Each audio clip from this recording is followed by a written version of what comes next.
Chapter 13. All Hands on Deck. Barry bolted from the library in a panic. He abandoned the yearbooks, not bothering to bring the evidence that he'd come to collect. He ran down the row, but Hook's ghost chased after him. Thump, thump. Hook's dark shadow grew closer. The footsteps grew louder. Barry tried to turn on the speed. He had to get out of the library and get someplace where there were people, someone who could help him. Then he heard something else. Metal scraping against metal. Hook had unsheathed his sword. "Scurvy brat! I shall have my revenge!" The pirate's voice boomed through the stacks. He slashed at Barry's head. Barry dodged the sword, darting around the corner to the next aisle.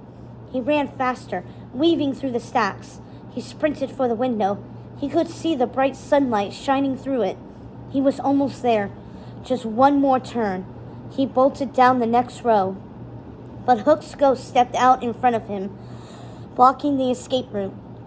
The pirate captain was lit from the back so that only his dark silhouette was visible.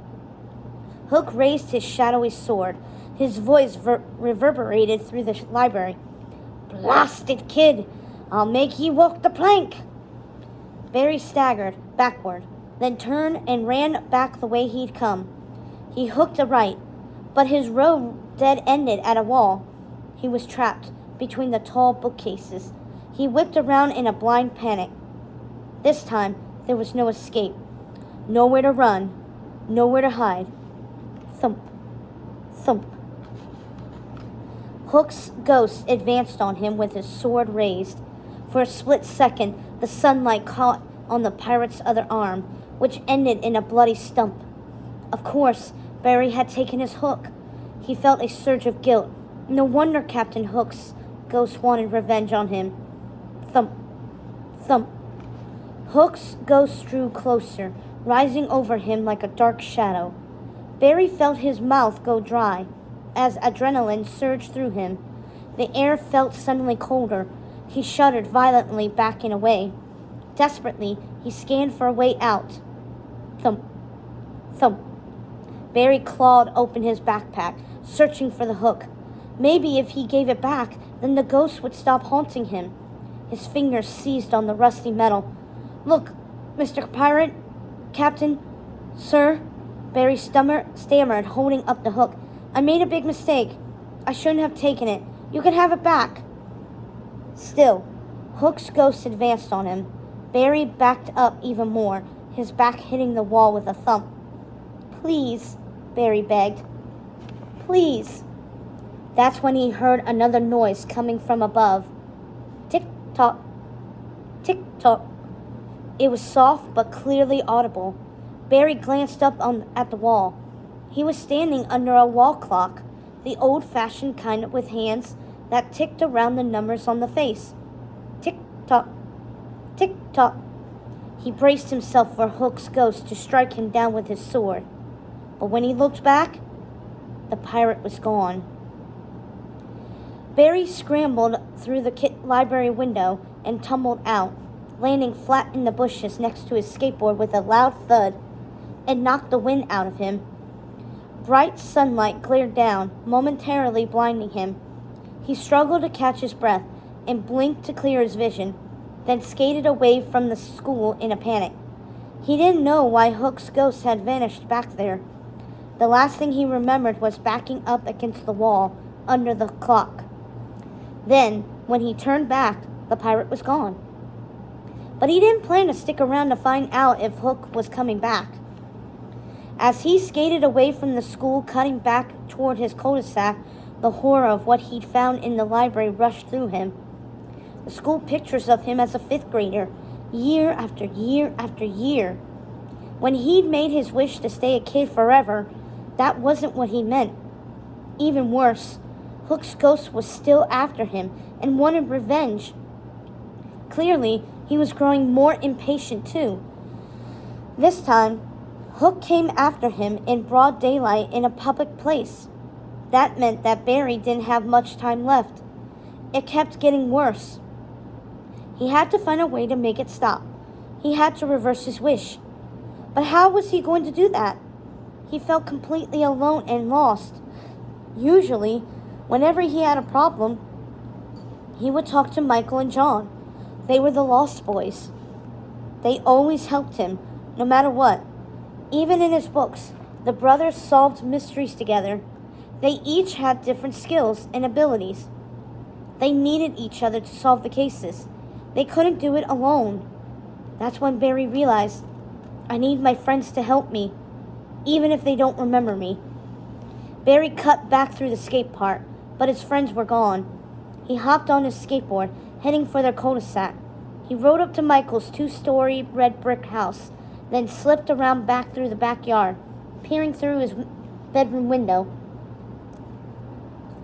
Just as expected, Michael and John were hunched on the bed playing a video game, having sought refuge from the afternoon heat in the air conditioning. Their skateboards lay abandoned by the door, along with their vans. Candy wrappers littered the bedspread. Usually Barry would be there with them, and he felt a sharp pang over being left out. I'm going to fix this, he thought. I just need to convince them to help. With a deep breath, Barry reached out and rapped on the door. Tap, tap, tap, tap, a tap. He used their secret code. Michael and John both startled. They paused the game and padded over to the window. Their eyes landed on Barry. They didn't look happy to see him. It's that weird kid from the park, John whispered. Michael slid the window partway open. How do you know the secret Lost Boys code? Michael demanded. Yeah, have you been spying on us? John added, his eyes narrowed. Barry took a deep breath. I know the code because I'm your best friend, he said firmly. I'm one of the Lost Boys too. The code was my idea. I helped invent it. What do you mean? Michael said, glancing uneasily at John. Oh, please, don't start listening to him, John scoffed. Then he scowled at Barry. Nice try, dude, but we don't even know you. Yeah, but you did know me, Barry said, plowing forward. We used to do everything together, only I made a terrible mistake. That's why I'm here. I need your help. I don't know where else to turn. You're my only chance. Come on, shut the window, John said, rolling his eyes. I want to beat my high score. But Michael hesitated. His eyes darted to Barry. But he did know the code. Yeah, and it's not all I know, Barry said, seizing on the opening. Remember how in kindergarten you lost your first tooth during recess on the very first day of school, and I helped you find it? That could have happened to anyone, Michael said. Just a good guess. It was under the monkey bars, Barry went on, searching his memory for every detail. We'd been playing chicken, trying to knock each other off, and when you fell, it popped right out of your mouth. John snickered. He's right. That was classic. I can't believe we found it. Yeah, but it was just us, Michael said, nodding to John. You weren't there. But I was there, Barry insisted. You just don't remember me. The tooth fairy brought you a whole $10 for your tooth. It was like a tooth fairy record. We spent it all on candy and comics. We were on a sugar and superhero high all week. Wait, how'd you know about that? Michael said. Because I told you already. I'm your best friend, Barry said. Before they could doubt him, he recounted other memories from their years of friendship. Secrets and details about their lives. Things that only the Lost Boys knew. John started to look afraid. But how is this possible? I've never seen you before today. Yeah, how can you know all that? Michael went on with a frown. Secret handshake? Barry said, reaching his hand out. He knew this would seal the deal. They hesitated, but then John shrugged, and Barry's heart leaped. They executed their secret handshake to perfection. Lost Boys forever, they chanted together. As Barry slid his hands from Michael's and John's grips, he could tell that he'd won them over. For now. They all grinned, and it felt like old times, but then they felt more serious. But why don't we remember you, John said, if you're our best friend? Barry unzipped his backpack and showed them the hook. It glinted in the fading daylight. Because I stole this from the pirate ship at the Maritime Museum and made a wish to never grow up. And it worked. Only it was a huge mistake. Whoa, John said, his eyes wide as he checked out the hook. Pirate magic? You didn't want to grow up? Michael asked. Well, I thought staying a kid sounded great. Until it actually happened, Barry said. Now everybody is growing up without me, and I'm stuck as a kid forever. What do you mean? Michael said. Is that why we can't remember you? Barry nodded. That's what I think. Let me in and I'll explain everything. I have to find a way to make it stop. Michael hesitated. John looked worried. For a second, Barry thought he'd lost them. He knew how crazy it all sounded, and he hadn't even told them about Captain Hook's ghost haunting him and wanting revenge. But then Michael slid the window open and gestured for Barry to climb in. Lost boys don't forget their friends, Michael said in a firm voice. If we can find a way to help you, then we'll do it. Yeah, if anyone can fix it, John chimed in, it's the Lost Boys, right?